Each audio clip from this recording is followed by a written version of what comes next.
For our viewers across Africa and the rest of the world, welcome to Continental Prime, reaching you from our studios in Lagos, Nigeria. I'm Sulaiman, led at the headlines for this hour. President Museveni acknowledges mistakes were made during November 2020 protests as Uganda celebrates Heroes Day. Nigerian government says it is in discussion with Twitter over the suspension of its activities in the country.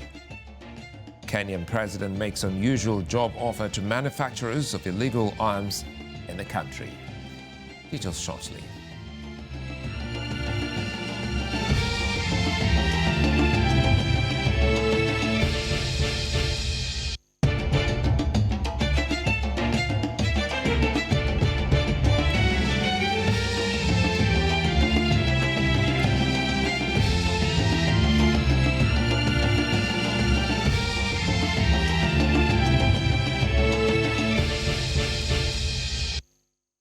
We begin in Uganda, where President Yoweri Museveni has acknowledged that security forces made mistakes, leading to the death of several Ugandans during the November 2020 protest ahead of the general election. President Museveni made the revelation during the 32nd Heroes Day anniversary ceremony at Kololo Independence Grounds.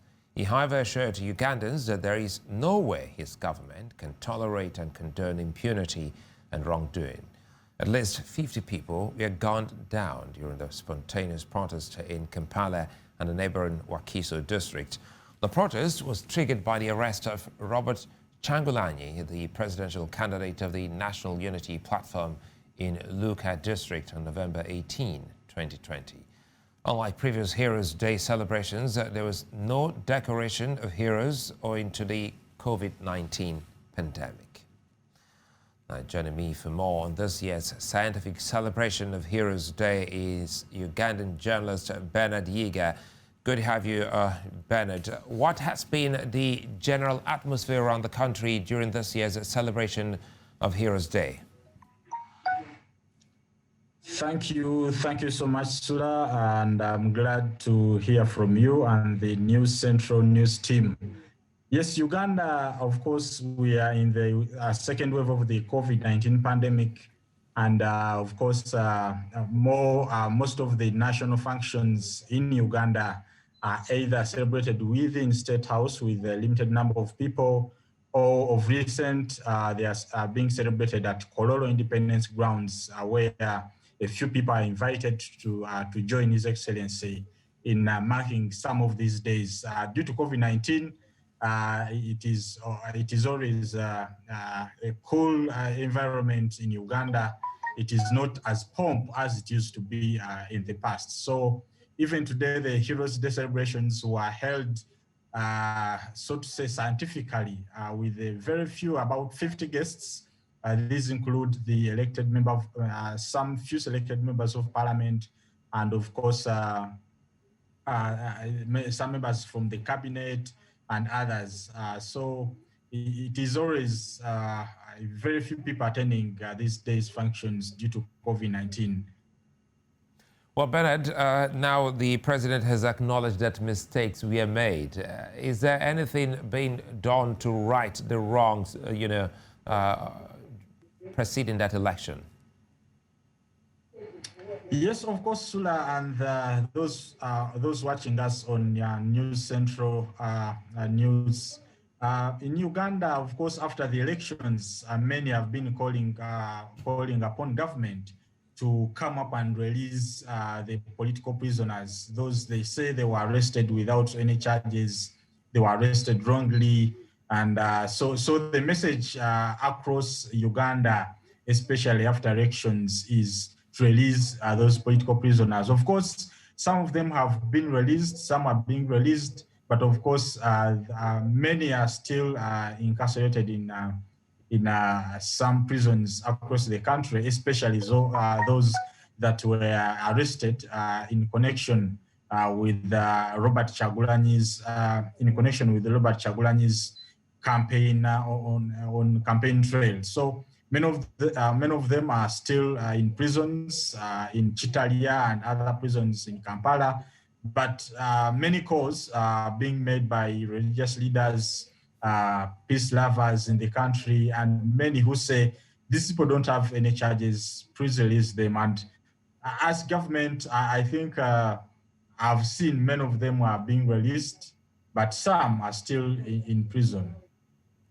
Well, this is truly unprecedented in the history of Uganda for the president to admit publicly that mistakes were made. About 54 people died during that protest. And as you rightly said, some people are still being incarcerated. Do you think that in the days to come, the president will be reaching out to these people, especially those in prisons and those whose families died during that very unfortunate incident? Yes, of course. Although when the president decides to meet some of the people, some Ugandans don't get to know or hear as and when the president has met some of the those families that were affected during the protests and those whose relatives were arrested during campaign. So yes, he meets some families, and also some people have been released. But also although he's releasing many of them, he's also sending a strong warning, saying that, for example, today during one of the remarks, he said that those who encouraged opposition to use force misled them. There is no need to use force. We have a lot of capacity to deal with force. You cannot use war to dislodge NRM, which is the ruling National Resistance Movement Party, which is the ruling party in government. So although he's going ahead to release some of the political prisoners, he's also sending a strong message to those who he says think can overthrow this government using violence. So yes, he's meeting some families, some people are being released, but also many are still in prison, and calls across the country are that release those people or bring them in lawful courts so that they can face the law publicly, and then Ugandans know what's happening with their colleagues in prison. So Bernard, before I let you go, the president also talked about reshuffling his cabinet. What do you think will happen in the days to come, knowing if this new composition will help national development of your country, Uganda?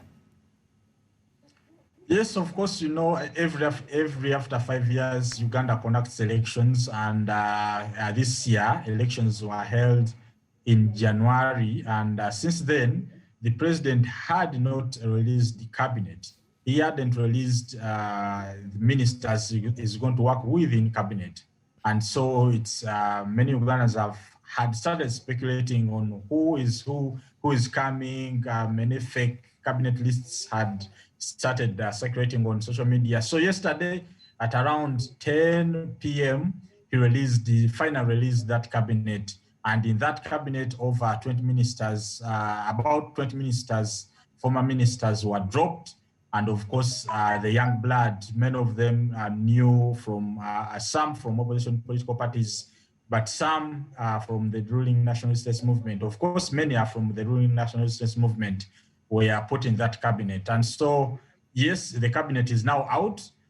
Many Ugandans who are speculating now know the truth.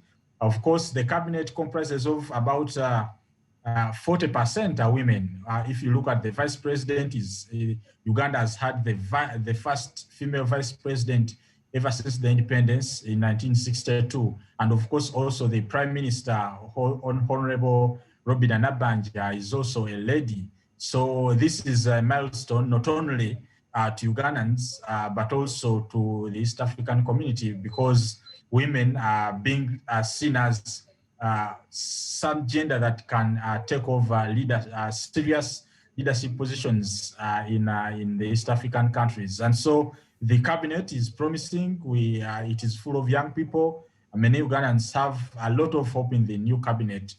We can only wait to see how this new cabinet is going to perform better than the previous cabinet. Ugandan journalist Bernard Yiga, many thanks for your time. Thank you.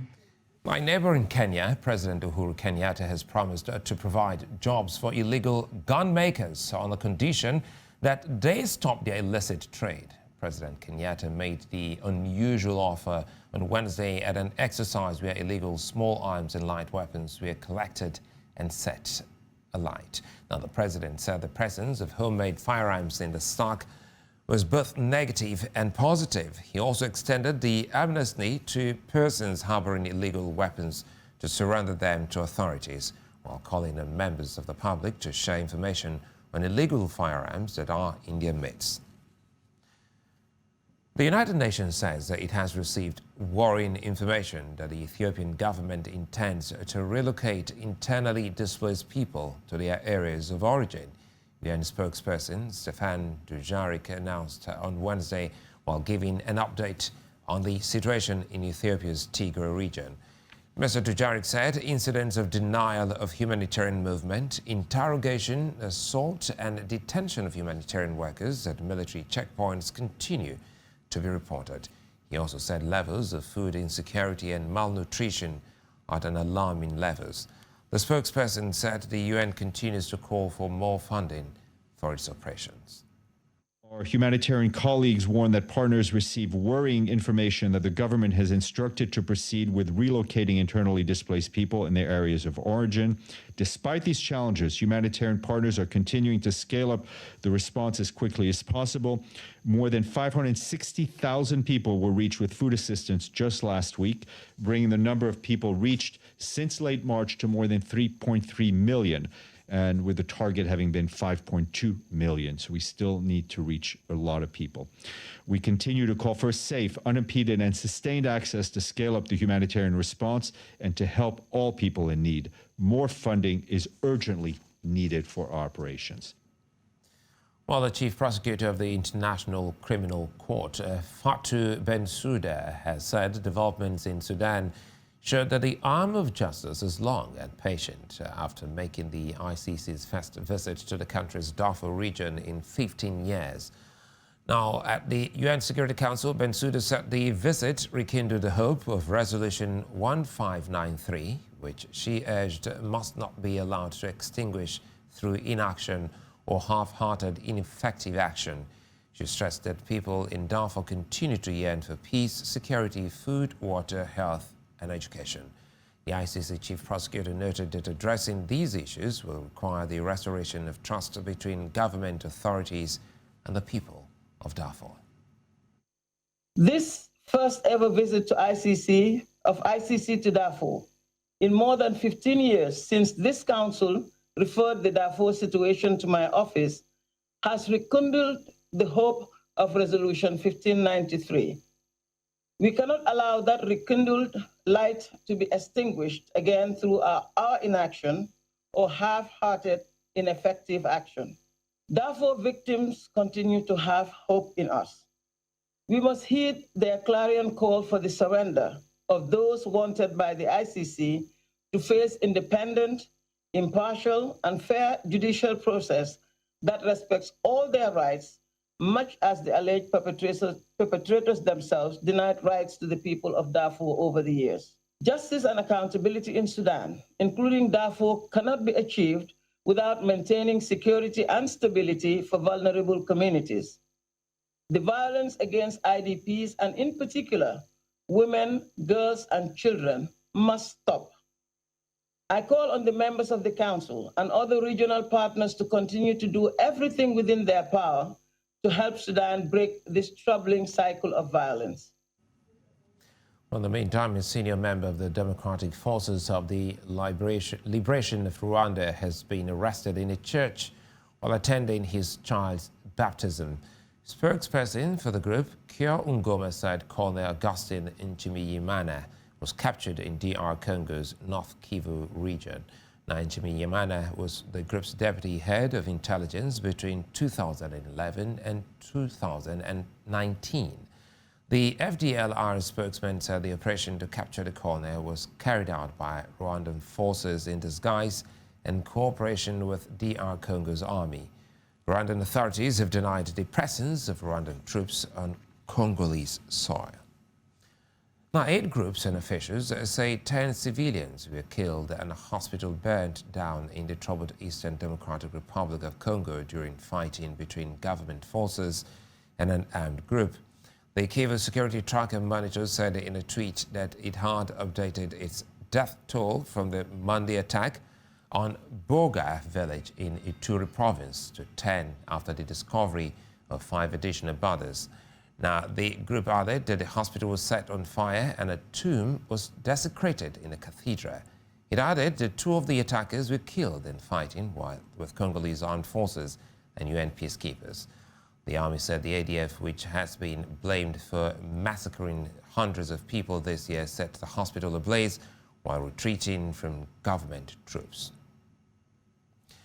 In West Africa, Nigeria's federal government says the management of microblogging company Twitter has reached out for dialogue. The Minister of Information and Culture, Lai Mohammed, said this on Wednesday while addressing State House correspondents after the Federal Executive Council.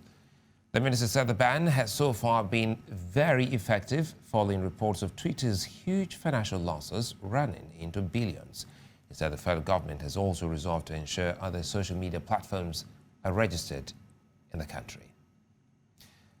Now, the Judiciary Staff Union of Nigeria, JUSIN, has suspended its industrial action after over 2 months. The union had embarked on the strike on April 6, shutting down all courts nationwide to demand financial autonomy for the judiciary in states. Nigeria's Chief of Police, Usman Alkali Baba, has vowed never to allow assailants to take over police stations and formations in the country. Alkali Baba disclosed this on Wednesday when he paid a courtesy visit to Lagos in southwest Nigeria as part of his familiarization tour after the assumption of office as the 21st Inspector General of Police in Nigeria. This warning is coming few months after violence that erupted during the End SARS protest that left several people dead, with 22 policemen as parts of the casualty.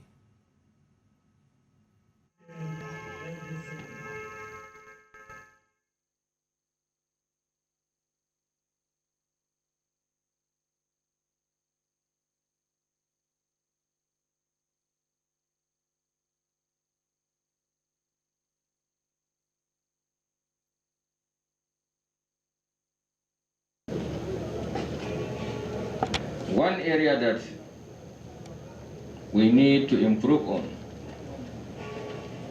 is the issue of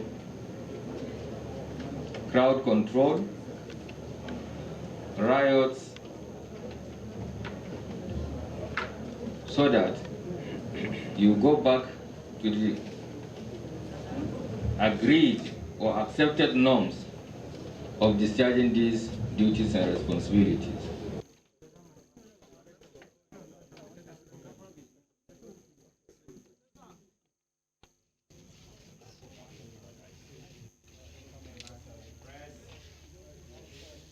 To the Inspector General of Police demanded the rebuilding of police formations attacked during the End SARS protest that was hijacked by hoodlums.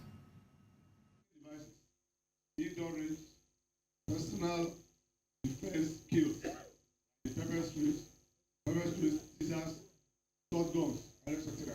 Just like the CP is asking for more manpower, more riot equipment, more logistics, all these things are coming. But with conflicting demands, even from the PTF, that's the police protocol, we don't have all the money to take everything at the same time. But there is going to be intervention in training and retraining. There is going to be intervention in logistics, and there is going to be intervention in welfare. Alkali Baba also said the police will beef up all its armory that were looted with more sophisticated arms and ammunition in the country. Coming up, an extradition treaty between the United Arab Emirates and South Africa has been ratified, paving the way for the possible return of the Gupta brothers. We'll have more on this and other stories when we return. Stay with us.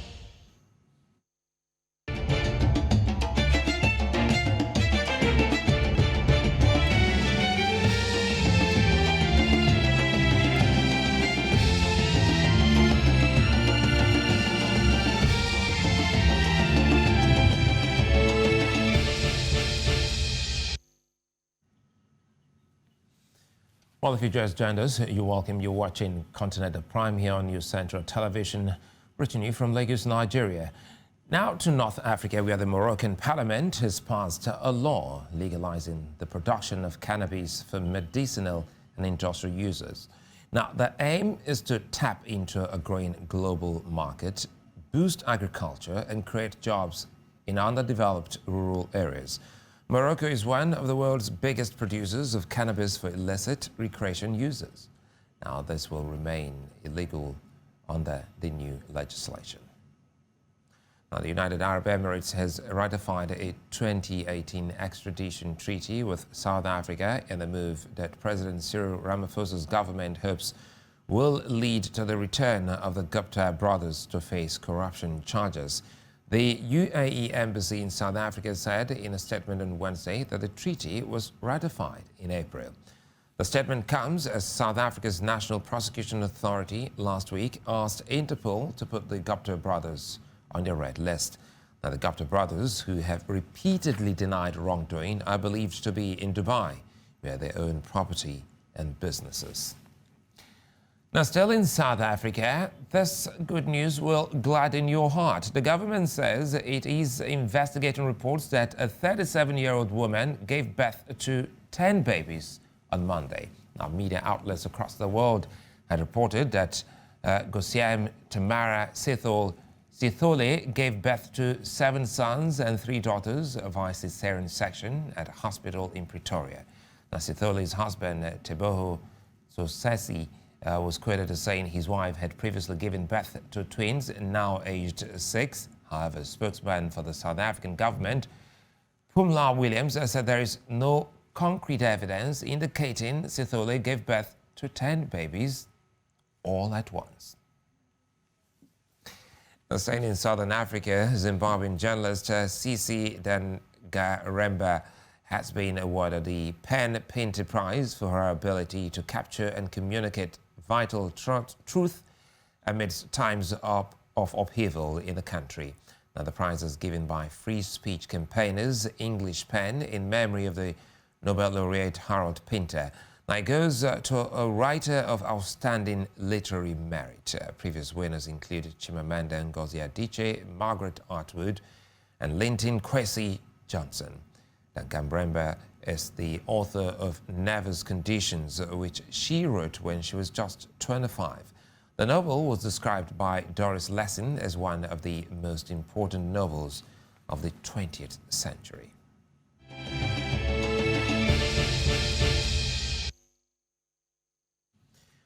In East Africa, Ugandan health authorities have directed all health workers to wear a two-face mask while discharging their duties owing to their risk of being infected. A statement from the Ministry of Health said the directive was based on findings of the Scientific Advisory Committee. The ministry also asked the health workers to follow the existing health guidelines to prevent further infections and pledged to provide the necessary personal protective equipment. Health experts say the current wave is worse than the first one since it is more transmissible and affecting young people. Now, Zambia has recorded more than 1,700 new COVID-19 cases in the last 24 hours, with health authorities expressing concern at the rate isolation and treatment facilities were being filled. Now, the Ministry of Health on Wednesday said there exists a real risk of overwhelming the country's healthcare system. The ministry noted that the isolation facilities, including the private hospitals, were filling up at an unprecedented rate, with 88 new admissions in the last 24 hours. The new COVID-19 cases were detected from more than 14,000 tests, representing a positivity rate of 12%. This brings the country's cumulative figures of infection to over 103,000, while 3 people died during the same period, taking the total death to 1,324.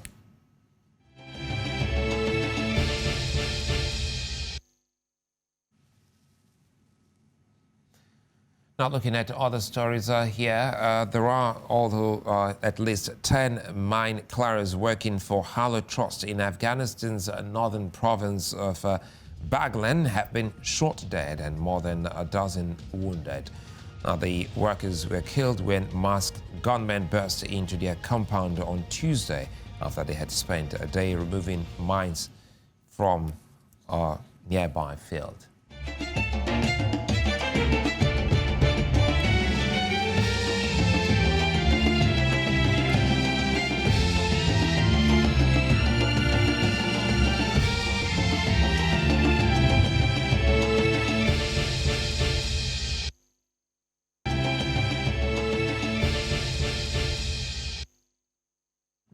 Well, at least 10 mine clearers working for Hala Trust in Afghanistan's northern province of Baglan have been shot dead and more than a dozen wounded. Now, the workers were killed when masked gunmen burst into the compound on Tuesday after they had spent a day removing mines from a nearby field. Afghan officials blamed the Taliban, saying militants started shooting everyone in the compound. But Hala Trust CEO James Cowan says that the local Taliban came to their aid and scared the assailants off. The Taliban has also denied the attack. The UK-based Hala Trust was founded in 1988 to remove ordnance left behind from the almost decade-long Soviet occupation of Afghanistan. Judges of the UN International Residual Mechanism for Criminal Tribunals on Tuesday upheld the verdict by which Mladic was convicted of genocide and persecution, extermination, murder, and the inhumane act of forcible transfer in the area of Srebrenica in 1995. Briefing the Security Council on the workings of the tribunal hours after the conviction announcement, prosecutor of the International Residual Mechanism for Criminal Tribunals, Serge Bramets, says justice was coming at a crucial time. The UN prosecutor also says that subordinates of Mladic should also be held accountable for their crime. Too many perpetrators in conflict around the world still use their power to cause inhumane suffering. Too many commanders still treat innocent lives as inconsequential. There are sadly still too many people like Mladic. Justice matters because it is how we condemn and punish great wrongs so they are not repeated. That's why today is not only about what you have achieved, but about what more there is still to be achieved. Many of Mladic's accomplices and subordinates still need to be held accountable for their crimes, as must many other war crimes perpetrators in all the countries of the former Yugoslavia. That's why my office's third strategic priority is to assist national jurisdictions prosecuting international crimes committed in the former Yugoslavia and in Rwanda. Denial and glorification continue to be treated as differences of opinion or arguments about legal terms. They are not. The reality is that denial and glorification are the final stage of genocide. They are political tools used for political purposes. Urgent action is needed. Now, France and Belgium have both entered their next phase for reopening in time for summer. In France, bars, restaurants, gyms and swimming pools are welcoming people indoors for the first time in 7 months. Belgium is also easing its rules to allow indoor dining at cafes and restaurants. Both countries retain some limits, however, with the numbers of customers restricted in both cases. Other changes include an end to rules on working from home, although employers will have to agree on the number of days staff come into the office in advance.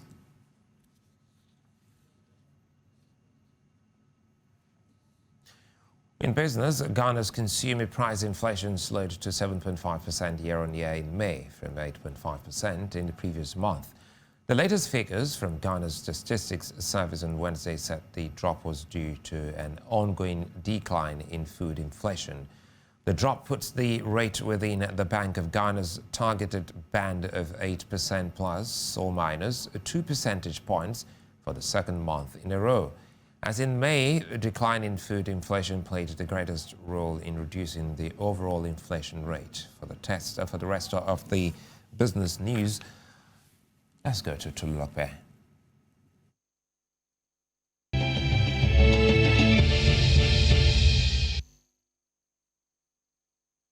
Welcome. Welcome to Business on NT Continental Prime. I'm Tolulope Adileru Balogu.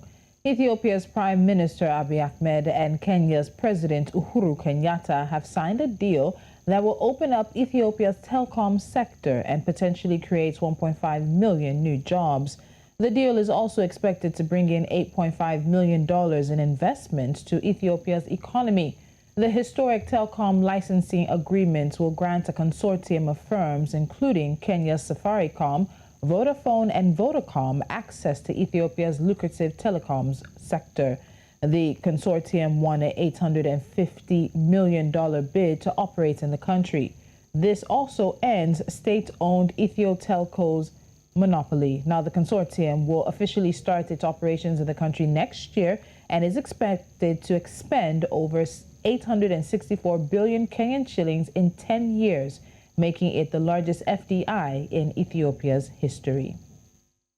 And staying on Kenya-Ethiopia relations, the one-stop border post at Moyale has started operations following the official launch in December 2020.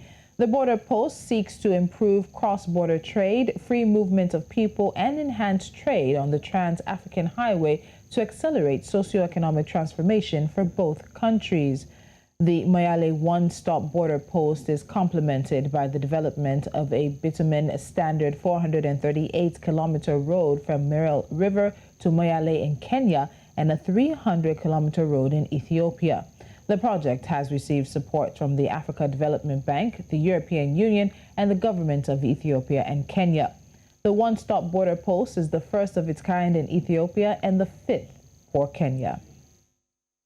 Coming to the eastern parts of the continent, Nigeria Liquefied Natural Gas Limited says it has concluded the execution of sales and purchase agreements to supply 1.1 million tons of gas per annum to boost domestic supply in the country. The managing director of the company, Tony Atta, announced the agreement on the sidelines of the ongoing Nigeria International Petroleum Summit in the nation's capital, Abuja. Atta said the SPA will facilitate the project execution and development of infrastructure led by off-takers to aid LNG delivery into the domestic market. He commended the efforts of the NLNG board in its demonstration of faith in the decade of gas vision and the commitment to the actualization of that vision. The Nigeria-Netherlands Bilateral Working Group has underscored strategic partnership and the sustenance of bilateral relations between both countries in a bid to spur trade and investment. This was jointly agreed at the end of the first Nigeria-Netherlands annual bilateral working group meeting on trade and investment, which held in Nigeria.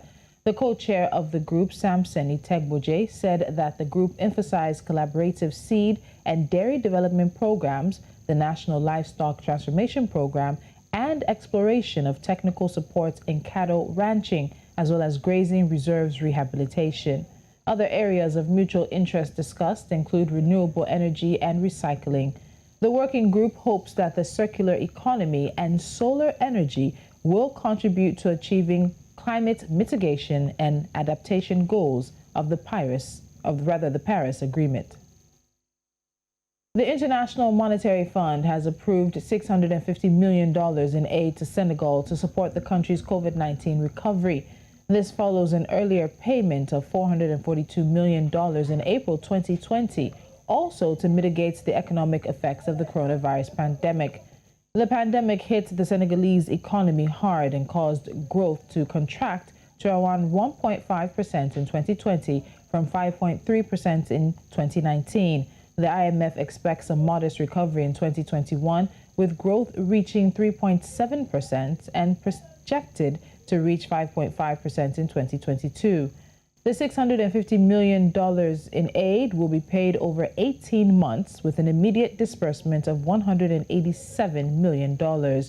Senegal, which is one of Africa's most stable democracies, was rocked by its worst unrest in a decade in March after the arrest of a popular opposition politician triggered an explosion of pent-up anger over economic hardship. And it's time for Zimbabweans to look to the skies again as Air Zimbabwe will resume Harare-Johannesburg flights on June 16. According to the airline spokesperson, the national carrier will initially start by flying the routes every Monday, Wednesday, Friday, and Sunday. This comes after Air Zimbabwe resumed domestic routes on June the 2nd for the first time since January 2020, when it stopped flights apart from charter operations due to the COVID-19 lockdown restrictions. The resumption of regional and domestic flights is expected to bring convenience to the business community and boost the tourism sector as well. And staying in Southern Africa, Eskom announced stage 2 load shedding, which started today at 10 a.m. local time, will run till 10 p.m. on Sunday. This is due to delays in returning generating units. According to South Africa's electricity company, breakdowns currently total 13,752 megawatts of capacity, while planned maintenance is 1,273 megawatts of capacity. In a statement, Eskom said that the capacity constraint will continue for the foreseeable future, and all South Africans are urged to reduce their use of electricity, particularly between 1700 and 2200 local time, when the winter demand is the highest. And that's all the business we have for you right here on NC Continental Prime. I'm Tolulokwe Adileru Balogun. There's more news coming up.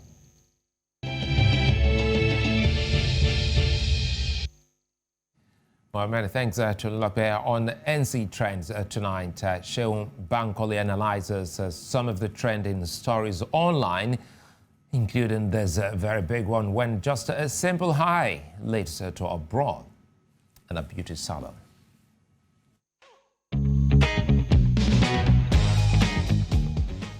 Thank you for joining us on NC Trends.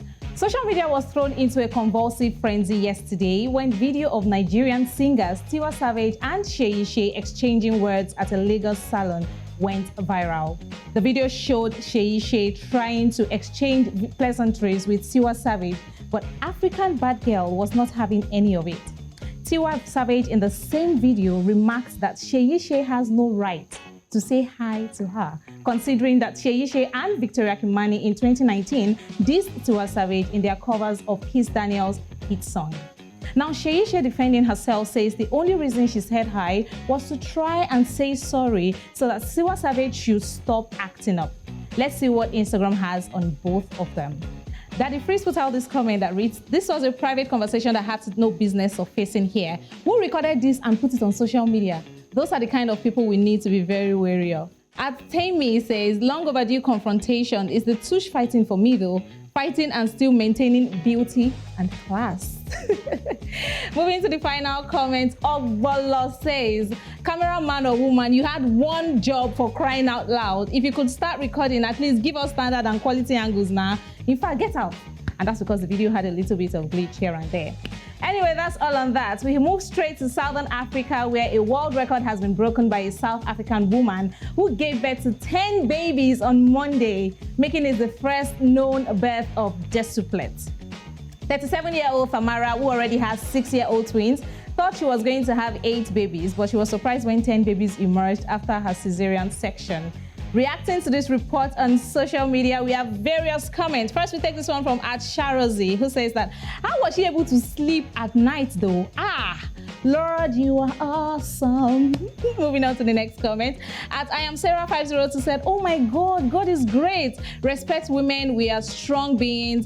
God gave them 10 babies, same way he will provide for all of them. Congratulations to the couple." Moving to the final comment @AnuOluwadlap_. "Future husband, hope you are capable. This is how I want it to." Want what? All right, moving to the final story for today.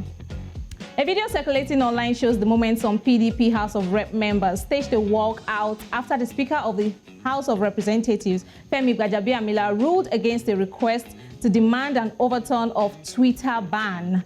The PDP caucus leader, Kingsley Chinda, asked the House to urge the federal government to suspend the Twitter ban while the House conducts an investigation into the legality of the ban.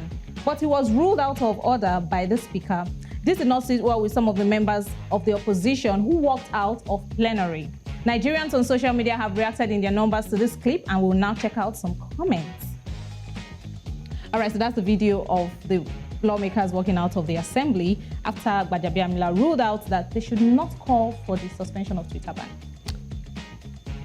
KK Shebi commented on the clip and said, I wish they could take the matters of security and economy as serious as this Twitter matter. At the Quad Podcast 04 says, these guys are purposely distracting themselves from the real problem. All now scam.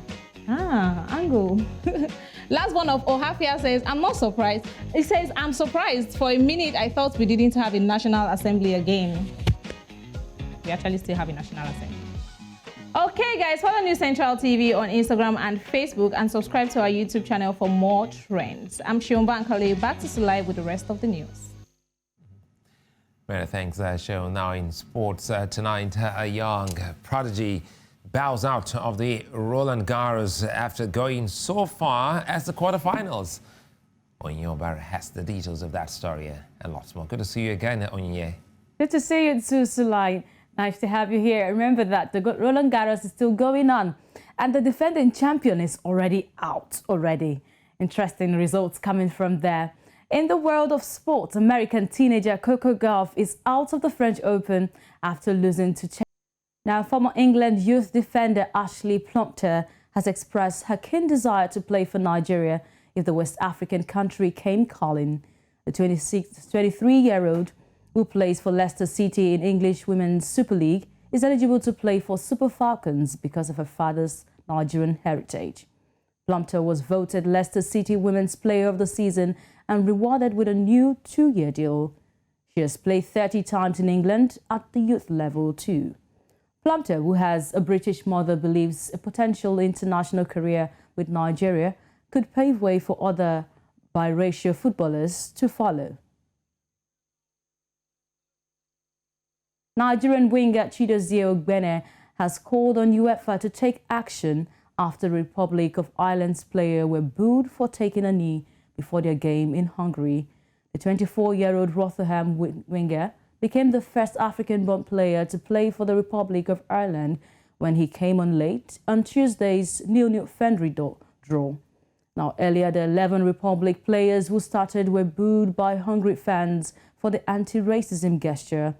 Ogbene was one of the 3 black players who represented Ireland in Budapest with Adam Eder and Gavin Bensouda, who started the contest that had 7,000 spectators for the night. Bafana friendly against Uganda has been thrown in doubt after assistant coach Jonesti Sidomir tested positive for COVID-19. The national team underwent second COVID-19 test on Tuesday as part of the requirements and protocol which the Macedonian tested positive ahead of Thursday's showdown. While South African Football Association has confirmed the rest of the squad has tested negative, the guidelines state that anyone who has come in contact with someone who has tested positive need to isolate for at least 10 days. Local assistant Helman Makalele will be the only coach available for the match day, with head coach Hugo Bruce still in Belgium to receive his second COVID-19 vaccination. And now finally, Team Great Britain has announced that its women's football team will play a friendly against Zambia before flying out to Tokyo for the Olympic Games. The kickoff will be at the Stoke City Stadium on Thursday, July 1st. Team Great Britain, who have been drawn in Group E, play Chile and their opening game for the Olympics on 21st of July. The face hosts Japan on the 24th of July before taking on Canada on the 27th of July. And that's you have on Sport News right now. I am Onyechi Obaro, back to Suleiman for the rest of the sport package, even the news package at this time, just to get you there. Well, many thanks, Onye. I think, whatever we saw with the Ireland team is commendable. And I'm hoping the UEFA should also kick in on that. Any racial slur must be out of our sport world. It's no to racism as we will keep kicking it out of the game. Absolutely. Many thanks. I'll see you again on the news. Finally, on the news, let's take a look at what to expect in terms of rainfall and sunshine across the continent tomorrow.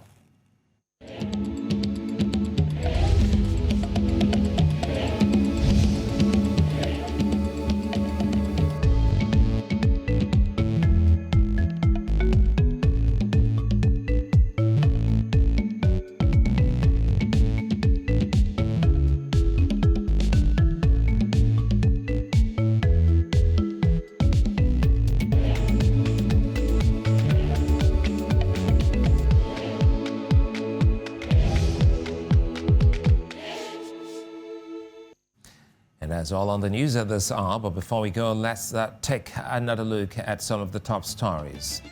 President Museveni has acknowledged that mistakes were made during the November 2020 protests as Uganda celebrates Heroes Day. Nigerian government has said it is in discussions with Twitter over the suspension of the tech company's operations in the country. We told you that the President of Kenya, Uhuru Kenyatta, has made an unusual job offer to manufacturers of illegal arms in the country.